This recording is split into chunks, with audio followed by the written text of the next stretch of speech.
ಈಗ ಬಹಳ ದೊಡ್ಡದಾಗಿ ದಕ್ಷಿಣ ಕನ್ನಡ, ಉತ್ತರ ಕನ್ನಡ, ಶಿವಮೊಗ್ಗ, ಉಡುಪಿ ಭಾಗದಲ್ಲಿ ಹೆಚ್ಚಿನ ಮಳೆಯಿಂದ ಆದಂಥ ಪರಿಸ್ಥಿತಿಗಳನ್ನು ಅನುಭವಿಸ್ತಾ ಇದ್ರು, ಅನಾಹುತಗಳನ್ನು ಅನುಭವಿಸ್ತಾ ಇದ್ರು. ಈಗ ಉತ್ತರದ ಭಾಗದಲ್ಲಿ ಹೆಚ್ಚಿನ ರೀತಿಯಾದಂಥ ಅನಾಹುತ ಆಗ್ತಾ ಇದೆ. ಹಾವೇರಿ ಜಿಲ್ಲೆಯ ಕಡೆಗೆ ಹೋಗೋಣ.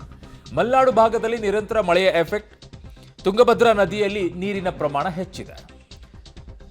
ನಿಜ ಶರಣ ಅಂಬಿಗರ ಚೌಡಯ್ಯ ಪೀಠದ ಗದ್ದುಗೆ ಈಗ ಜಲಾವೃತವಾಗಿದೆ. ರಾಣೆಬೆನ್ನೂರಿನ ಚೌಡದಾನಪುರ ಬಳಿ ಇರುವಂತಹ ಗದ್ದುಗೆ ಇದು. ಸುತ್ತಮುತ್ತಲಿನ ಜಮೀನುಗಳು ಸಹ ನೀರಿನಲ್ಲಿ ಜಲಾವೃತವಾಗಿದೆ. ಮೆಕ್ಕೆಜೋಳ, ಹತ್ತಿ, ಕಬ್ಬು ಸೇರಿ ಅಪಾರ ಬೆಳೆ ನಾಶವಾಗಿದೆ. ಇಲ್ಲಿ ಮಳೆ ಹೆಚ್ಚಿನ ರೀತಿಯಲ್ಲಿ ಆಗಿಲ್ಲ.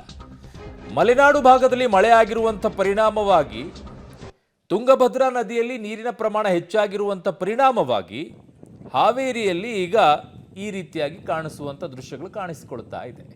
ನದಿ ಪಾತ್ರದಲ್ಲಿ ಹೆಚ್ಚಿನ ರೀತಿಯಾದಂಥ ಅನಾಹುತಗಳಾಗಿದೆ.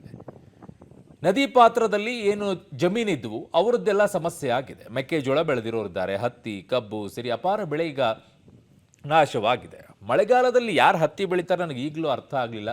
ಅದು ಯಾವ ರೀತಿ ವೈಜ್ಞಾನಿಕವಾಗಿ ಅಂತೂ ಅಲ್ವೇ ಅಲ್ಲ. ಹತ್ತಿಯನ್ನು ಬೆಳೆಯುವಂಥ ಸಮಯ ಈ ಮಳೆಗಾಲ ಅಂತಲೂ ಡೆಫಿನೆಟ್ ಅಲ್ಲೂ ಅಲ್ಲ. ಅದೇನು ಹತ್ತಿ ಬೆಳೆದ್ರೂ ಅದು ಯಾಕೆ ಹಾಳಾಯಿತು, ಬೆಳೆದಿದ್ದೇ ಮೊದಲನೇದಾಗಿ ತಪ್ಪು. ಅದಕ್ಕೆ ಗೊತ್ತೇ ಇರೋದಿಲ್ಲ. ಸುಮ್ಮನೆ ಮಳೆಗಾಲದಲ್ಲೂ ಹತ್ತಿ ಹಾಕ್ಬಿಡ್ತಾರೆ. ಯಾಕಂದ್ರೆ ಟೈಮ್ ಇದೆ ರೀ ಎಲ್ಲ ಬೆಳೆಗಳಿಗೆ ಹಾಕಿ.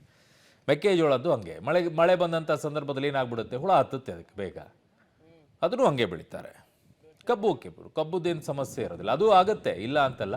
ಬಟ್ ಅದಕ್ಕೊಂದು ಟೈಮ್ ಇದ್ದಾವೆ. ಇವೆಲ್ಲ ಹಾಳಾಗಿದೆ ಅಂತಿದ್ದಾರೆ. ಜಮೀನುಗಳು ಸಹ ನೀರಿನಲ್ಲಿ ಜಲಾವೃತ ಆಗಿ ಹೋಗಿದೆ. ಇವಾಗ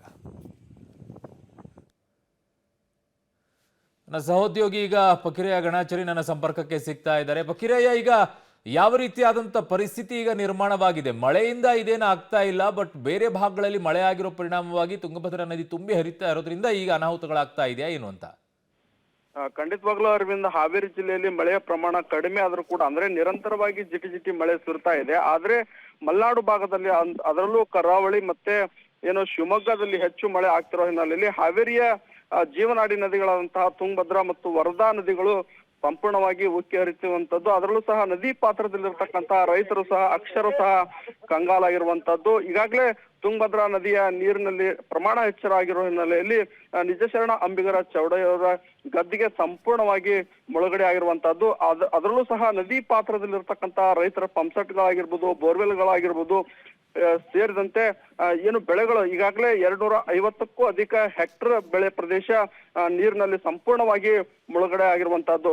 ಹಾವೇರಿ ಜಿಲ್ಲೆಗೆ ಮಳೆ ಪ್ರಮಾಣ ಕಡಿಮೆ ಆದ್ರೂ ಸಹ ಮೇಲ್ಗಡೆ ಮಲೆನಾಡು ಭಾಗದಲ್ಲಿ ಹೆಚ್ಚು ಮಳೆ ಆಗ್ತಿರೋ ಹಿನ್ನೆಲೆಯಲ್ಲಿ ಹಾವೇರಿ ಜಿಲ್ಲೆಯ ಅನ್ನದಾತರು ಸಂಕಷ್ಟವನ್ನ ಎದುರಿಸುವಂತದ್ದು. ಅರುಣ್. ಓಕೆ ಪುನೀತ್, ನಿಮ್ಮೆಲ್ಲ ಮಾಹಿತಿಗೆ ಧನ್ಯವಾದಗಳು.